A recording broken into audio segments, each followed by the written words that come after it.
श्रीमद्भागवत चतुर्थ स्कंध सप्तम अध्याय। ओम कराग्रे वसति लक्ष्मी करमध्ये सरस्वती करमूले तु गोविंदं प्रभाते कर दर्शनम्। ओं गं गणपतये नमः। मैत्रेय उवाच एवं ते ब्रह्मा बोल शुणी कहन्ति हसी शूलपाणि। हे ब्रह्मा मोर बोल शुण बालक कि बनिबा गुण। बालक मते ଏହା ସହି ଆନ ସହିବ ଏହା କାହିଁ। ଏ କର୍ମ କଲା ଯେତେ କେ ସହି ପାରେ ଜଗତେ। ଏଣୁ ଏ ତୋହର ସନ୍ତତି ବୋଲାଇ ଦକ୍ଷ ପ୍ରଜାପତି। ଯେ ଦେବ ମାୟାରେ ମୋହିତ ତାହାକୁ ଏ ଦଣ୍ଡ ଉଚିତ। ଏବେ ସକଳ ଦେବେ ଯାଅ ମୋହର ଆଜ୍ଞା ଶିରେ ବହ। ଦକ୍ଷର ମୁଣ୍ଡ ଅଗ୍ନିକୁଣ୍ଡେ ଭସ୍ମ ହୋଇଲା ଅତି ଚାଣ୍ଡେ। ଛାଗଲ ଶିର ତାର ଖଣ୍ଡେ ବସାଇ ମନ୍ତ୍ର ଅନୁବନ୍ଧେ। ଭୃଗୁର ଏକ ଚକ୍ଷୁ ରହୁ ମୋର ମହିମା ଶିରେ ବହୁ। ଯଜ୍ଞର ଭାଗ ସେ ପୁଞ୍ଜିବ ନିରତେ ସେବୁ ସଦାଶିବ। ପୂଜିବ ତାର ଯଜ୍ଞମାନ ଏକ ପାଟିରେ ତା ଦଂଶ ଦଶନ। ଦେବେ ପାଇବେ ନିଜ ରୂପ ଯାହାର ପୂର୍ବେ ସେ ସ୍ୱରୂପ। ଅଶ୍ବିନୀ କୁମାରଙ୍କ ବାହୁ ହସ୍ତେ ସର୍ବଦା କାଲେ ଥାଉ। ପୁଣି ସହସ୍ର ବାହୁ ବଲେ ସର୍ବଦା ଖଟୁ କର୍ମ ବଲେ। ଭୃଗୁର ପାଟି ଏକ ଖଣ୍ଡେ ସର୍ବଦା ରହୁ ତାର ତୁଣ୍ଡେ। ଏମନ୍ତେ ରୁଦ୍ର ବାକ୍ୟ ଶୁଣି ସକଲେ ସାଧୁ ସାଧୁ ଭଣି। ଇନ୍ଦ୍ର ସହିତେ ଦେବଗଣ ବ୍ରହ୍ମା ବିରଞ୍ଚି ନାରାୟଣ। ଦକ୍ଷର ଯଜ୍ଞଶାଳେ ମିଲି ବସିଲେ ବ୍ରହ୍ମା ବନମାଳି। ରୁଦ୍ରଙ୍କୁ ବସାଇ ଆସନେ ତତ୍କ୍ଷଣେ ଶିବଙ୍କ ବଚନେ। ଦକ୍ଷର ଶିରେ ଛାଗ ଶିର ମନ୍ତ୍ରେ ବସାଇଲେ ଶଙ୍କର। ତତ୍କ୍ଷଣେ ପ୍ରଜାପତି ଅଙ୍ଗେ ଜୀବ ପଶିଲା ପ୍ରାଣ ସଙ୍ଗେ। ଆନନ୍ଦେ ରୁଦ୍ର ପାଦେ ପଡ଼ି ତତ୍କ୍ଷଣେ ବେନି କର ଯୋଡ଼ି। ଯେ ସନେ ସ୍ୱପ୍ନ ପ୍ରାଣୀ ମାନେ ଉଠନ୍ତି ନିଦ୍ରା ଅବସାନେ।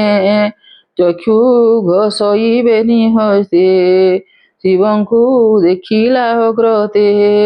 ରୁଦ୍ର ଚାହାନ୍ତେ ତା ଶରୀର ତତ୍କ୍ଷଣେ ହୋଇଲା ସୁନ୍ଦର। ଶରଦ ଚନ୍ଦ୍ର ପ୍ରାୟ ଦିଶେ ରୁଦ୍ରଙ୍କୁ ଚାହିଁ ମନ ତୋଷେ। ସ୍ତୁତି କରଣେ ଶକ୍ୟ ନୁହେଁ କଣ୍ଠ କୁଣ୍ଠିତ ବାଣୀ କହେ। ଚଞ୍ଚଳ ମନ ସ୍ଥିର କରି ସତୀ ମରଣ କଥା ସ୍ମରି। ନିର୍ମଳ ଚିତ୍ତେ ପ୍ରଜାପତି ରୁଦ୍ରଙ୍କୁ ଚାହିଁ କରେ ସ୍ତୁତି। ଦକ୍ଷ ଉବାଚ ଭୋ ନାଥ ଶୁଣ ବିଶ୍ୱଦେହ ତୁ ମତେ କଲୁ ଅନୁଗ୍ରହ। ମୁଁ ଯେ ହୋଇଲି ଜ୍ଞାନ ହତ ମତେ ତୋ ଦଣ୍ଡ ଉଚିତ। ତୋତେ ନିନ୍ଦିଲି ଗର୍ବ ବହି ମୋର କୁଶଳ ଥାଉ କାହିଁ। ଅଭୟ ତୋର ପାଦ ପଦ୍ମ ମୁଁ ତହିଁ କଲି ଅପରାଧ। ବ୍ରାହ୍ମଣ ତୋର ମୁଖୁ ଜାତ ସାଧନ୍ତି ବିଦ୍ୟା ତପୋବନ୍ତ।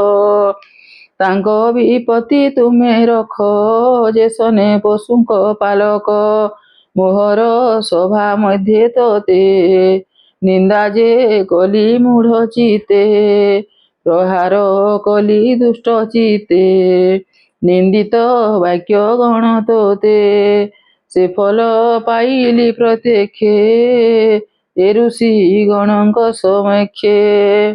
ମୈତ୍ରେୟ ଉବାଚ ହେମନ୍ତେ ରୁଦ୍ରେ ସ୍ତୁତି କରି ପୁଣିର ତ୍ୱିଜ ଯଜ୍ଞ ବରି ବିଷ୍ଣୁ ସନ୍ତୋଷ ବିପ୍ରଗଣେ ଦ୍ୱାବିଂଶ କଳ୍ପିତ ବରଣେ ପୂଜିଲେ ମନ୍ତ୍ରର ବିଶ୍ୱାସେ ଯେ ପୁରାତନ ଇତିହାସେ ସ୍ୱଭାବେ ଗରୁଡ଼ ଆସନେ সকলে বসি শুদ্ধ মনে অগ্নি পূজিত তপোধনে অনল রূপে ধনার্দনে সাক্ষাতে হইলে প্রসন্ন প্রসন্ন পাই তপোধন তেজে বিরাজে দশ দিগ অনল হইলে প্রকাশ শ্যাম হিরণ্য তনু বর্ণ নিশ্চল গরুড়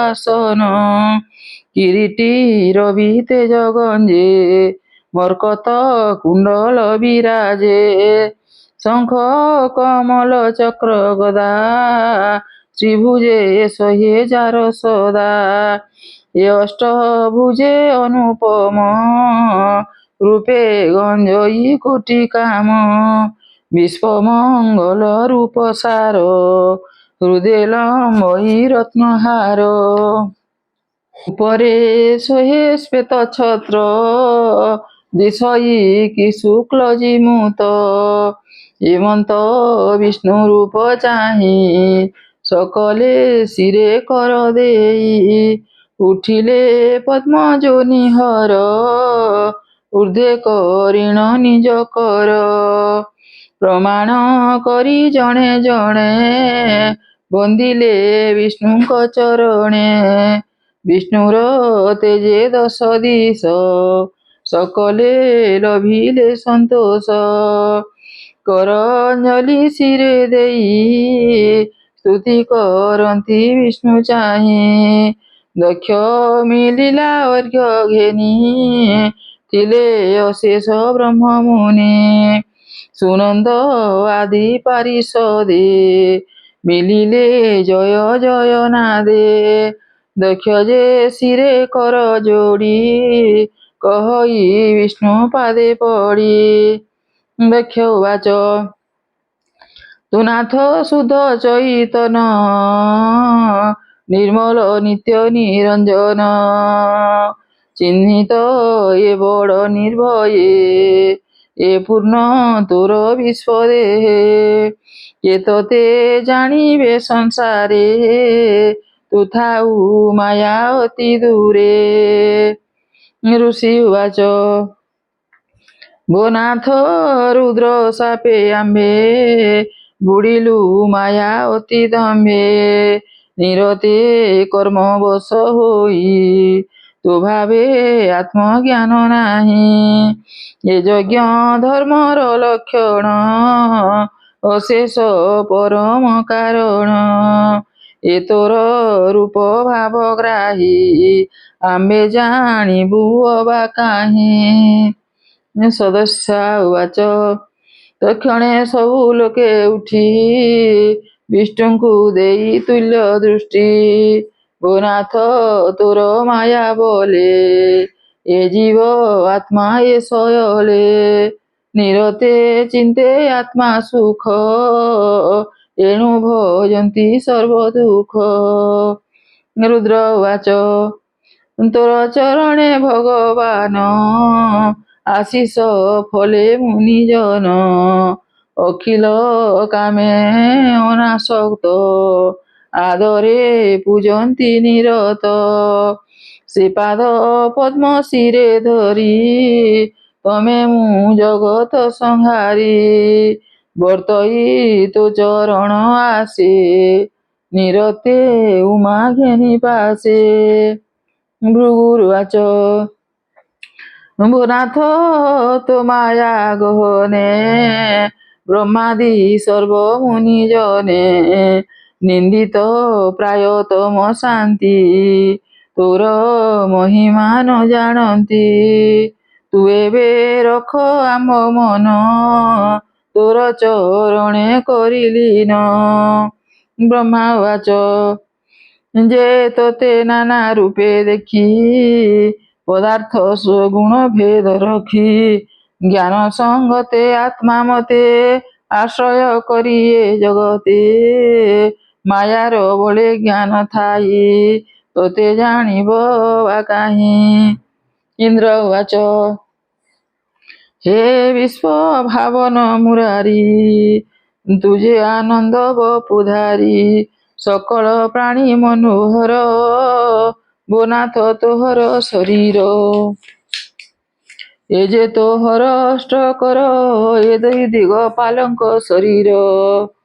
ପନ୍ୟୁର୍ବାଚ ଏ ଯଜ୍ଞ ପ୍ରଜା ତୋର ଅର୍ଥେ ଏ ପ୍ରଜାପତି ଏ ଜଗତେ କେବଳ ବିଧାତାର ବଲେ ତୁ ନାଥ ପଶି ଯଜ୍ଞଶାଳେ। ଦକ୍ଷକୁ ଦେଲୁ କର୍ମ ଫଳ ତୁ ନାଥ ପରମ ମଙ୍ଗଳ। ଏବେ ପବିତ୍ର ମୋ ଭୁବନ କଳ୍ପିଲା ତୋର ଦର୍ଶନ। ଋଷୟ ଉବାଚ ଭୋନାଥ ତୋର ବିଚେଷ୍ଟିତ ବିଶ୍ୱ ସଂସାରେ ବିପରୀତ ଈଶ୍ୱର ମାୟାର ବିଭୂତି যা বলে দেবে ব্রহ্ম জানতি। সিদ্ধা উবাচ তো কথা সুধা তরঙ্গিনী সুশীল জল প্রায় মণি মন বারণ তৃষা কালে প্রবেশ হই শীত জলে ন পুণ স্মরে দাবানল তোর প্রসন্নে আদিমূল। দক্ষ প্রত্যুবাচ ভো নাথ তোর আগমন আনন্দ কলা আম্ভ মন তু লক্ষ্মী কান্ত সুধা নিধি সকল সম্পদ প্রসিদ্ধি তো বিনু এ যে যজ্ঞ ঘর তো নাম বিশেষ সুন্দর কিয় বা দেবা পটান্তর কবন্ত প্রায় ছিন্ন শির। ଲୋକପାଲା ଉବାଚ ଆମର ଦୁଷ୍ଟ ଗ୍ରହ ଦୋଷେ ତୋତେ ଦେଖିବୁ କାହିଁ ଦୃଶ୍ୟେ ତୁ ସତ୍ୱେ ପଞ୍ଚଭୂତେ ବସୁ ତୁ ମାୟା ସ୍ୱରୂପ ପ୍ରକାଶୁ।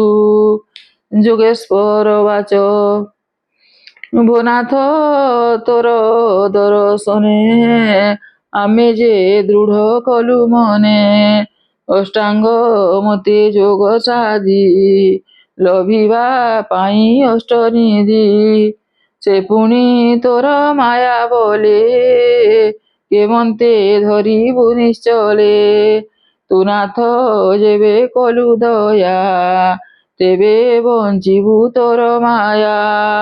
ଜଗତ ସ୍ଥିତ ଦେହବନ୍ତ ତ୍ରିଗୁଣେ କଲୁ ଆତଜାତ ନିର୍ଲେପ ଗୁଣେ ସର୍ବବ୍ୟାପୀ ତୁ ନାଥ ନିରଞ୍ଜନ ରୂପୀ। ବ୍ରହ୍ମବାଚ ସତ୍ୱ ଗୁଣକୁ ଅବଲମ୍ବୀ ଧର୍ମାଦି କରୁଛ ସମ୍ପାଦି ନିର୍ଗୁଣ ଅଟ ଯେ ଆପଣ ତୁମକୁ କରୁଛି ପ୍ରଣାମ। ଅଗ୍ନିରୁବାଚ ଯାହାର ତେଜ ବଳ ମୁହିଁ ଅନଲ ରୂପେ ଯଜ୍ଞ ରହି ଘୃତ ଆହୁତି ପଞ୍ଚବିଧେ ମନ ନିବେଦିତ ସମିଧେ ତୁ ଯଜ୍ଞ ରୂପୀ ଦାମ୍ବୋଦର ନିରତେ ମୋର ନମସ୍କାର। ଦେବ ଉବାଚ ତୁ ନାଥ ପୂର୍ବ ପାପ ହରି ପ୍ରଳয়ে ମୀନ ରୂପ ଧରି ସର୍ବସଂହାର ବିଶ୍ୱରୂପେ ଶୟନ ନାଗମୟ କଳ୍ପେ ଆମେ ଯେ ତୋର ନିଜ ଭୃତ୍ୟ ଏ କଥା ଜଗତେ ବିଖ୍ୟାତ। ଆମକୁ ସଙ୍କଟ ପଡ଼ିଲେ ତୁ ନାଥ ରକ୍ଷା କରୁ ଭଲେ। ଗନ୍ଧର୍ବ ବାଚ ମରିଚି ଆଦି ପ୍ରଜାପତି ବ୍ରହ୍ମା ଇନ୍ଦ୍ରାଦି ତୋର ସ୍ଥିତି ବ୍ରହ୍ମାଣ୍ଡ କ୍ରୀଡ଼ା ଭାଣ୍ଡ ତୋର ହେ ପ୍ରଭୁ ତୋତେ ନମସ୍କାର। ବିଦ୍ୟାଧର ବାଚ ତୁମର ମାୟା ବୋଲେ ପ୍ରାଣୀ ମମତା ଇତି ପରିମାଣୀ ଉତ୍ପଥ ଗାମୀ ଇନ୍ଦ୍ରିଗଣେ ଏ ନିତ୍ୟ ଭୋଜେ କର କ୍ଷଣେ ଏଣେ ଲାଲସେ ଆତ୍ମା ଦେହେ ତୋ ଭାବେ କେବେ ନ ରହେ ତୋ କଥା ଅମୃତ ନ ସେବେ ଏଣୁ ପଡ଼ଇ ଭବାନବେ। ବ୍ରାହ୍ମଣ ବାଚ ତୁ ନାଥ ଯଜ୍ଞ ଅଗ୍ନି ସୋମ ତୁ ନିତ୍ୟ ରୁଚାର ବିଧି କର୍ମ ସମିଧ ପାତ୍ର ତୁ ତ୍ୱରିଚ ଯଜ୍ଞାଦି ଯଜମାନେ ଦ୍ୱିଜ ତୁ ସ୍ୱାହା ସ୍ୱଧା ଯଜ୍ଞ ପଶୁ ତୁ ଯଜ୍ଞ ପୁରୁଷ ପ୍ରକାଶୁ ଦନ୍ତେ ଉଧରୁ ଏ ଧରଣୀ ସଂଗ୍ରାମେ ହିରଣ୍ୟାକ୍ଷ ଜିଣି ଧରଣୀ ସ୍ଥାପି ମହାଜଲେ ଯେଣୁ ଏ ରହିଲା ନିଶ୍ଚଲେ ଏହା ଉପରେ ଲୋକ ସ୍ୱର୍ଗ ଏଣୁ ତୋ ରୂପ ଉପବର୍ଗ ସକଳ କର୍ମ ସାକ୍ଷୀ ତୁହି ଭୁନାଥ ରଖ ଭାବଗ୍ରାହୀ ଯାହାର ନାମ ଉଚ୍ଚାରଣ କରଇ ବିଘ୍ନ କରସଣ। ମୈତ୍ରେୟ ବାଚ ହେମନ୍ତ ଦେବ ଗଣ ସ୍ତୁତି ଶୁଣି ସନ୍ତୋଷ ଯଜ୍ଞପତି ଦକ୍ଷକୁ ଚାହିଁ ଚକ୍ର ପାଣି ମେଘ ଗମ୍ଭୀର ମଞ୍ଜୁବାଣୀ। ଶ୍ରୀ ଭଗବାନ ବାଚ ମୁଁ ବ୍ରହ୍ମାହର ରୂପ ଧରି ଏ ବିଶ୍ୱ ସୃଷ୍ଟି ପାଲି ହରି ଏଣୁ ମୋହର ତିନି ଗୁଣ ସଂସାର ପରମ କାରଣ ନିର୍ଲେପ ନିରଞ୍ଜନ ମୋହି ସକଳ ଭୂତେ ମୁଁ ବସଇ ଯାହାକୁ ସେବା ଶିକ୍ଷା ଦେଇ ପ୍ରାଣୀ ଛାଡ଼ିବ ତାହା କାହିଁ ସକଳ କର୍ମ ମୋର ଗୋଚର ଅଜ୍ଞାନୀ ଜନେ ମୁହିଁ ଦୂର ଦେଖ ଏ ଦେହ ମଧ୍ୟ ଗତେ ଶିର ଚରଣ କର ଯେତେ ଏହାକୁ ଭିନ୍ନ ପ୍ରାୟ ମଣେ ଆତ୍ମାର ଗତି ନ ପ୍ରମାଣେ ଯାହାର ନିର୍ମଳ ବିବେକ ବାହ୍ୟ ଅନ୍ତରେ ଦେଖେ ଏକ ଦୂରେ ରହି ଆତ୍ମା ଭ୍ରାନ୍ତି ସେ ପ୍ରାଣୀ ଲଭେ ଆତ୍ମା ଶାନ୍ତି। ମୈତ୍ରେୟ ବାଚ ଏ କଥା ବିଷ୍ଣୁ ମୁଖୁ ଶୁଣି ଅମୃତ ପ୍ରାୟ ମଞ୍ଜୁବାଣୀ ହରିଙ୍କୁ ଯଜ୍ଞ ପୂଜା କଲା ଯେଣୁ ତାହାର ଭାଗ୍ୟ ଥିଲା ଋଷି ଦେବତା ପୂଜା କରି ରୁଦ୍ରଙ୍କୁ ରୁଦ୍ର ଭାବେ ବରି ଯଜ୍ଞର ଶେଷ ଭାଗ ଦେଲା ସେ ଅବଭୃତେ ସ୍ନାନ କଲା ଦକ୍ଷ ରହିଲା ଯଜ୍ଞ ଘରେ ଦେବେ ଚଲିଲେ ନିଜପୁରେ।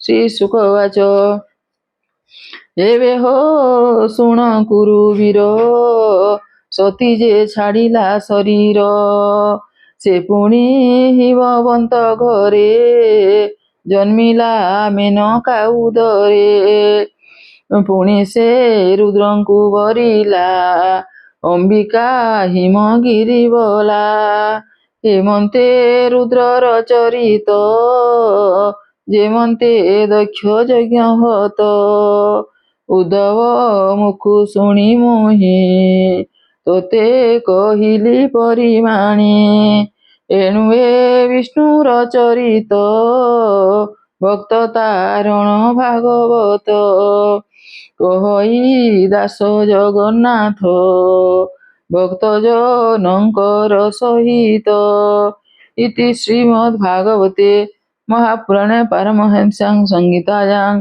वैयासिक्यां चतुर्थस्कन्धे यज्ञपुरुषप्रसन्ने नाम सप्तमोऽध्यायः।